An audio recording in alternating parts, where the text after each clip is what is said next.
Bonjour Frédéric, Bonjour. vous avez feuilleté les magazines Oui. pour nous, et alors, vous avez trouvé... J'ai trouvé un mot qui va peut-être entrer dans notre vocabulaire, l'avenir le dira. Il est en couverture du mensuel Philosophie Magazine. On connaissait la résilience, voici maintenant la résonance, sous-titre « Comment retrouver le contact avec le monde ». La résonance serait la solution à une maladie moderne quand on fuit dans le virtuel ou dans le train-train pour se retirer de la vraie vie et en fuir les problèmes. C'est très bien expliqué par des dessins que vous allez voir. Vous voyez, des personnages dont le premier dit « Ah, encore un avion qui s'écrase au Mexique, un pont qui s'effondre, on est au courant de tout, c'est épuisant ». Dit le premier.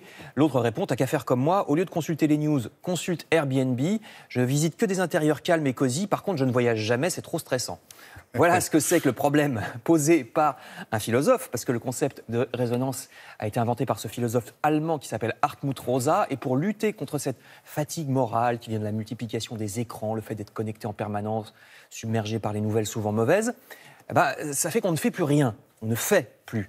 Donc pour éviter ça, pour ne pas vivre comme des machines abreuvées d'informations en permanence et dont la vie devient artificielle, il faut parler au monde et il vous répondra, dit le philosophe. C'est un dossier qui est illustré, comme par hasard, d'images ou de gens ou de lieux qui sont connectés au monde et qui souvent sont des images dans la nature. Parce que le problème de base de notre société, c'est qu'elle fuit ses bases, elle ne trouve son équilibre que dans la croissance, l'accélération, l'innovation, dit ce philosophe, et ça nous vide. On a l'impression de tourner en rond.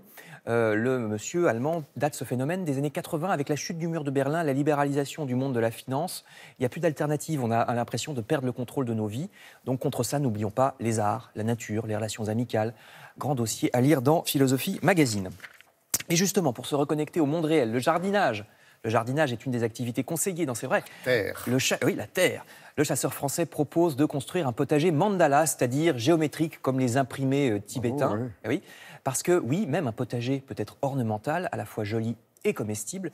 Le magazine vous dit comment faire des petites buttes entourées de branches de noisetiers pour cultiver vos tomates ou vos courgettes. Vous constaterez au passage que c'est des jardins sans plastique. On utilise du bois ou de la terre cuite. Il y a de l'espace, ça doit prendre du temps, là. Exactement, oui, mais on a le temps, justement, si on se déscotche des réseaux sociaux. Le chasseur français vous propose quelques plans pour organiser votre jardin, depuis le dessin en part de tarte, on en parlait avec Loïc, jusqu'au triskel breton. Ça permet en plus d'alterner les cultures de manière intelligente. Vous savez, comme les œillets d'Inde qu'on plante au milieu des autres cultures parce que ça éloigne les insectes ravageurs.